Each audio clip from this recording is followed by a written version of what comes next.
The woman sitting on the curb was worth for 900 million, but she couldn't remember her own name. People rushed past her as if she were invisible. 35-year-old Adam Richards, with only 20 to his name, had more urgent problems: 3 days to make rent and 2 little girls to feed. But when his twin daughters, Hannah and Lucy, tugged his sleeve, pointing at the trembling woman, Adam stopped. He saw her designer shoes scuffed on the pavement, her silk blouse wrinkled, and her diamond watch turned inward on her wrist. Something about her looked fragile, like broken glass. He knelt beside her, keeping his voice low. "Are you hurt?" he asked. The woman blinked, eyes glossy, lips parting as if words were trapped somewhere deep. I can't remember," she whispered. "Not even my name." Hannah immediately pulled a napkin from her backpack. Lucy offered her juice box. Strangers shook their heads, muttering about scams, some filming on their phones. Adam ignored them. He knew desperation, but this wasn't it. This was real. She needed kindness, and kindness was the only currency he still carried. "Come on," he said. "Let's get you somewhere safe." The small diner on the corner welcomed them with the smell of coffee and fried potatoes. Adam slid his last bill across the counter, buying soup and sandwiches. He pretended it didn't sting, but Hannah and Lucy exchanged knowing glances. The woman cupped the soup with trembling hands, inhaling the steam as if it held memories. "I'm sorry," she murmured. "I don't mean to be trouble." Adam shook his head. "Trouble wears a different face. You just need help." The girls asked her gentle questions, trying to coax a smile. Finally, she managed one, faint but real. "What should we call you?" Lucy asked. The woman thought for a long moment. "Eve," she said softly. "Until I remember." The name suited her. Adam nodded. "All right, Eve." The twins immediately accepted it, as if it had always been hers. They chatted about school, their teacher, and their favorite cartoons. Eve listened intently, her eyes softening. Adam noticed she repeated their names, whispering them like anchors. Maya, Lucy, safe words in a storm. When they finished eating, Adam made the choice he knew was reckless. "You can stay with us tonight," he offered. Eve's relief was undeniable. Their apartment was small, just 2 bedrooms, 1 bathroom, and a tired kitchen. But to the twins, it was a kingdom. Eve followed them up the stairs, her expensive heels clicking strangely against cracked tiles. Inside, Hannah proudly showed her the bunk beds, while Lucy carefully placed a blanket on the couch. Adam made tea, sliding the mug toward her. Eve sat, shoulders hunched. "I don't remember where I belong," she confessed. Adam met her gaze. "Then for now, you belong here." It wasn't much, but it was the best promise he could offer. Her eyes glistened. She nodded. That night, sleep came slowly. Eve lay on the couch, staring at the ceiling as muffled traffic hummed outside. Adam sat in the armchair nearby, half dozing, listening for anything unusual. He thought of his overdue rent, the odd coincidence of her watch engraved with initials, and the strangers who had filmed her on the curb. Whoever she wasn't ordinary.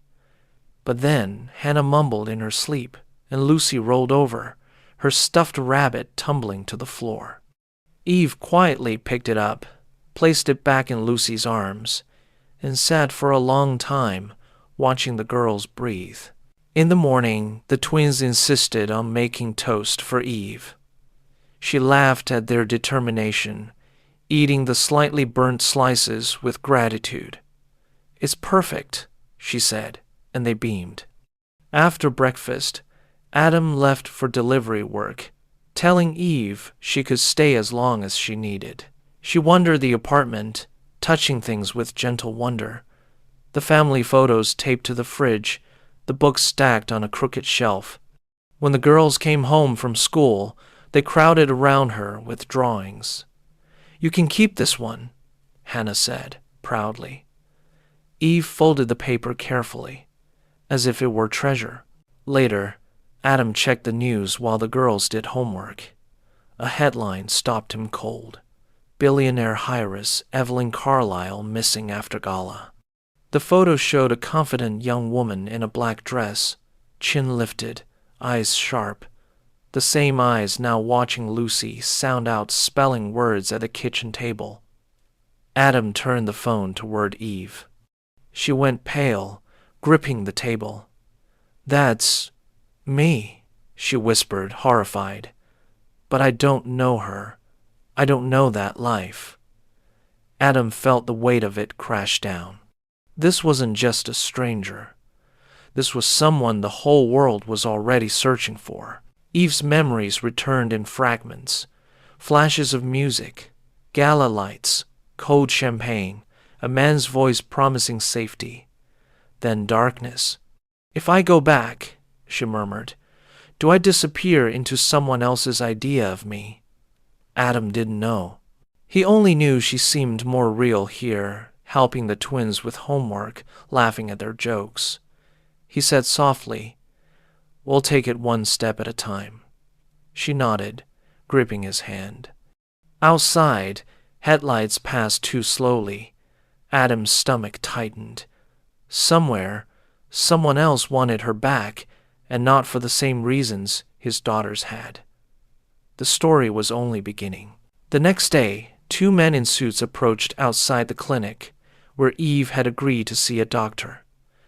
"Miss Carlyle," one said smoothly. She froze. Adam stepped forward, his jaw set. "She's with me," he said. The men smiled, too polished. "Her family is worried. We'll take her home." Eve shook her head, panic rising. "I don't know you," she said softly. Adam guided her away quickly, his pulse hammering. That night, back in the apartment, he checked the locks twice. The twins noticed his tension but said nothing. Eve sat silently, holding the crayon name tag Lucy had made her. Days blurred into a fragile rhythm. Eve cooked simple meals, helped braid the girls' hair, and listened to their stories. She laughed more, and sometimes her laughter startled her. But danger lurked close. The same black SUV passed their block twice in one day. Adam's instincts sharpened. He'd learned long ago that fear kept you ready. He walked the twins to school, doubled back, and checked their street before unlocking the apartment. Eve apologized constantly. "I brought danger into your lives." Adam shook his head. "You brought something good, too." The twins agreed. "She's family," Hannah said firmly. Eve cried softly. The detective Adam finally called, listened carefully, confirming suspicions. "You're not the only one looking after her," he said.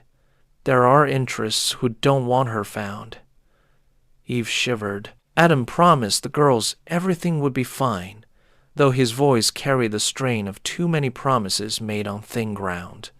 That night, the 4 of them sat together, the apartment lit only by the glow of a small lamp.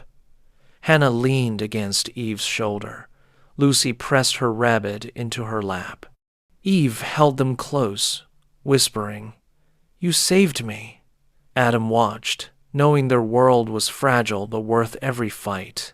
The more time Eve spent with the twins, the more she blossomed. She taught them to play piano on a cracked keyboard, her fingers remembering songs even if her mind couldn't. She braided their hair, read bedtime stories, and kissed their foreheads like she had always known them. Adam noticed how natural it seemed, as though some part of her had always been meant for family, not boardrooms. He realized then what terrified him most: losing her. Not because she was rich or famous, but because she had become part of their lives in a way money could never buy. One evening, Eve stood by the window, watching city lights flicker. "What if they find me?" she asked quietly. Adam joined her, his reflection beside hers in the glass. "Then we deal with it together," he said. "You're not alone anymore." She turned to him, eyes shining. For a moment, the noise of the world fell away, the rent, the SUV, the headlines.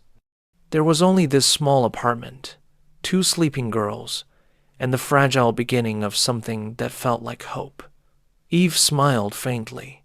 "Together," she repeated, as if testing the word on her tongue. It fit perfectly. The following week, danger returned. The same men appeared outside the school, their eyes scanning the crowd.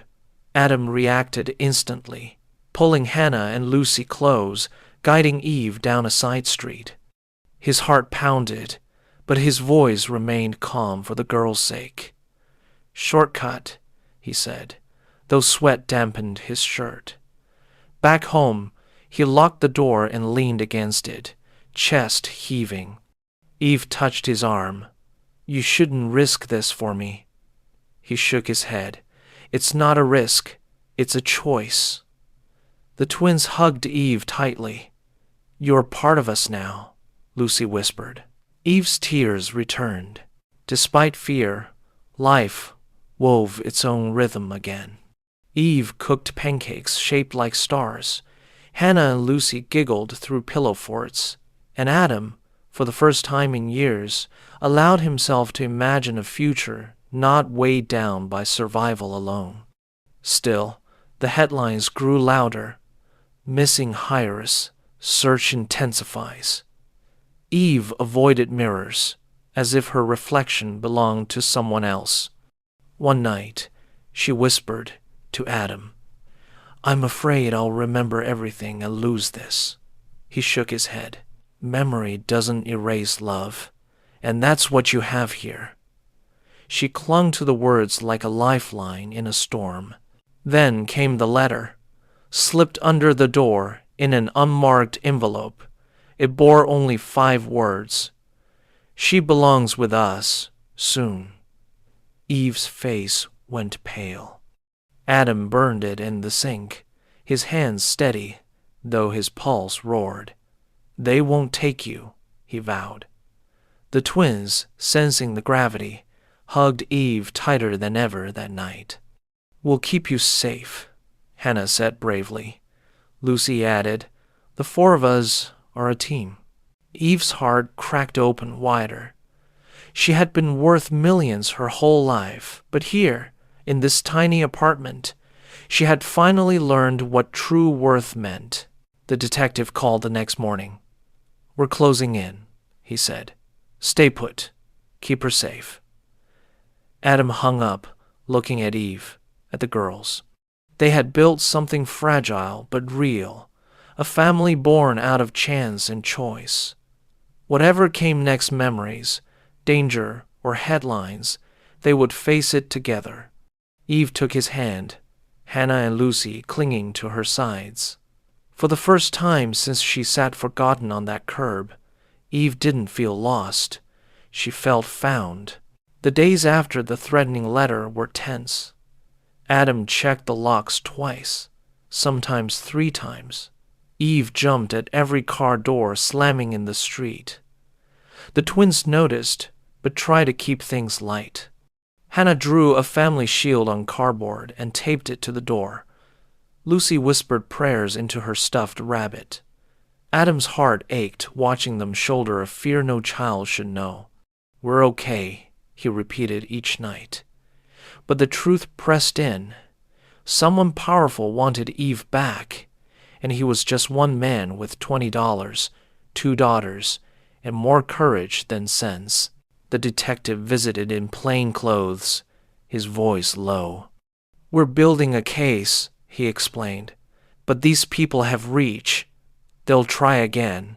She needs to stay hidden until we're ready."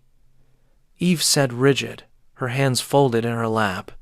"Hidden is all I've ever been," she said quietly. Adam's hand closed over hers. "Not anymore. Not with us." The detective glanced at the twins chasing each other with crayons, then softened. "They're your strength. Use it." Eve nodded, but later that night, Adam caught her staring at the window, tears slipping silently.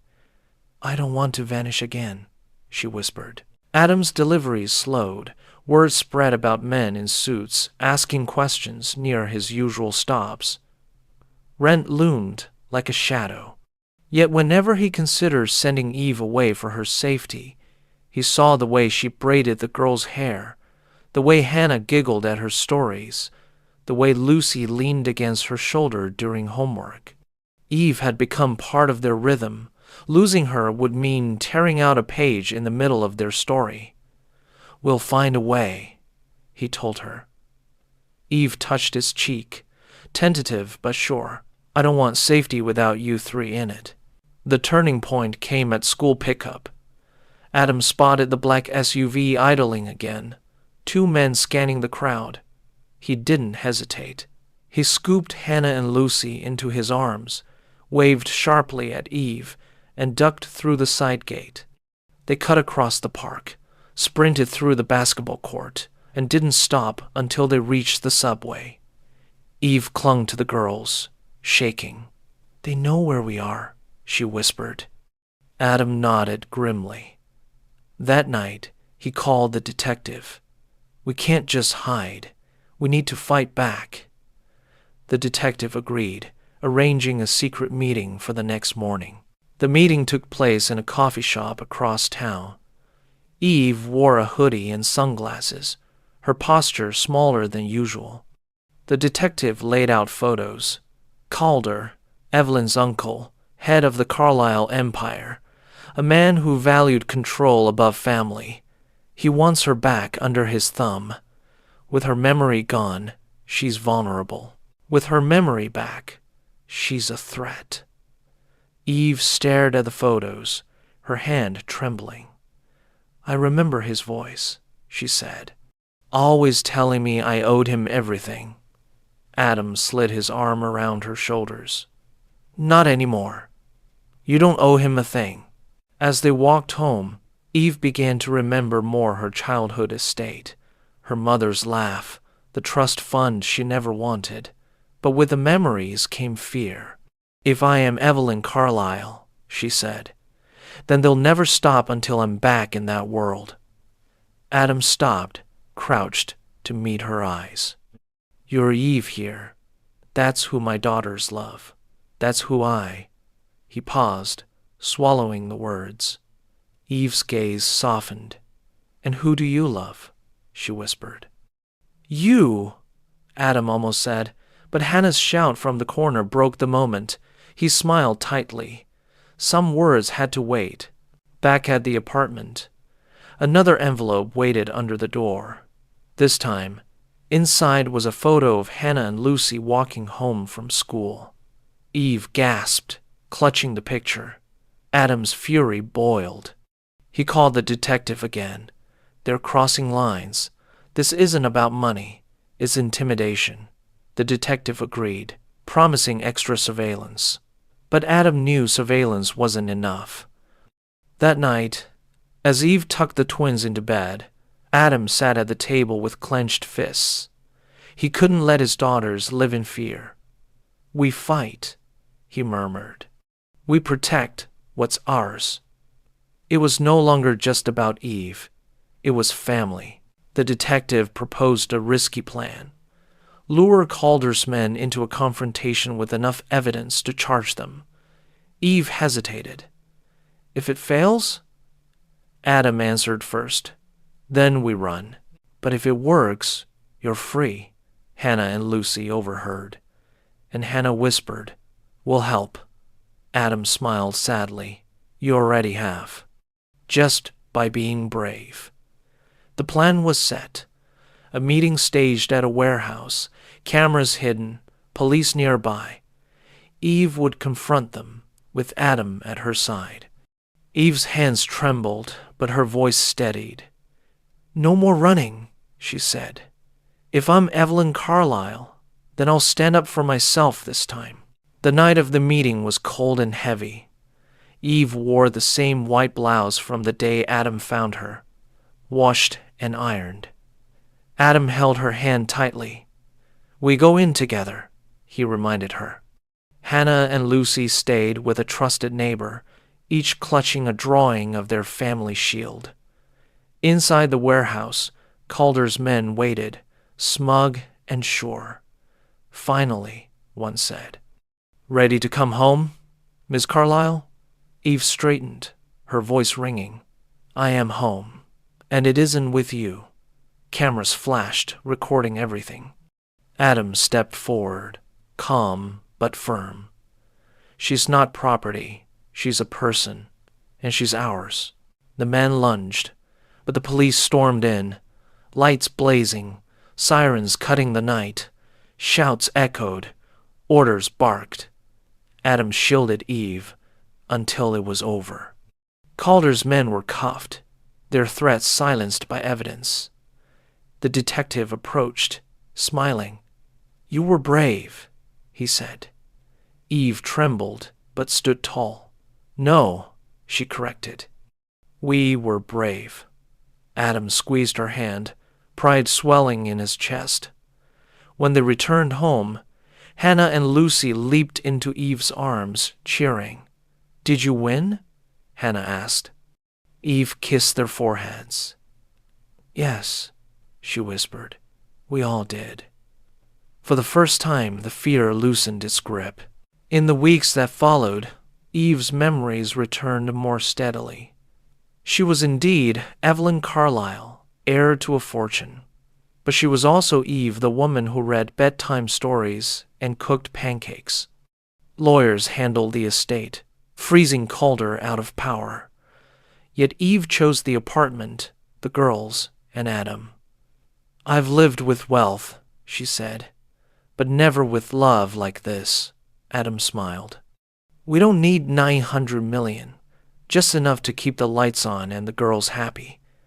Eve laughed, promising to help with both. Hannah and Lucy clapped. "We're rich already," they declared. And they were. Still, the transition wasn't easy. Paparazzi camped outside, headlines screamed, and everyone wanted a piece of Evelyn Carlyle's return. Eve handled it with grace, guided by Adam's quiet strength. At night, when the world grew too loud, she curled on the couch with the twins, listening to their stories about school. Adam watched, realizing that wealth hadn't changed her. It had simply given her a choice, and she chose them. "Family isn't about money," she told the girls. "It's about who stays." Hannah nodded seriously. "Then we're the richest family in the world." Eve smiled, tears in her eyes. Months later, their lives found a new balance. Eve invested in Adam's delivery business, helping him grow it into something steady. Hannah and Lucy thrived, proud to introduce Eve at school events as our family. Neighbors who once whispered now smiled, recognizing the bond forged in hardship. Eve stood taller, no longer haunted by fear, but glowing with purpose. She told Adam one evening, "I thought losing my memory was a curse, but it brought me here, to you." Adam's throat tightened. Sometimes losing everything shows us what matters most. The twins chimed in. "Us!" Laughter filled the room. One summer afternoon, Adam found Eve painting with the twins in the park. Her expensive watch lay forgotten on the blanket, her hands stained with colors. He realized then she had finally shed the weight of Evelyn Carlyle and embraced the freedom of Eve. When she looked up, smiling, Adam saw the truth in her eyes. She wasn't leaving. Later, as the sun dipped low, she whispered, "This is the life I want. Not mansions, not headlines, just this." Adam pulled her close, the twins giggling between them. For once, the future felt wide open, waiting to be written together. The woman who once sat on the curb, worth millions but nameless, had found her name again, but more importantly, she had found a family.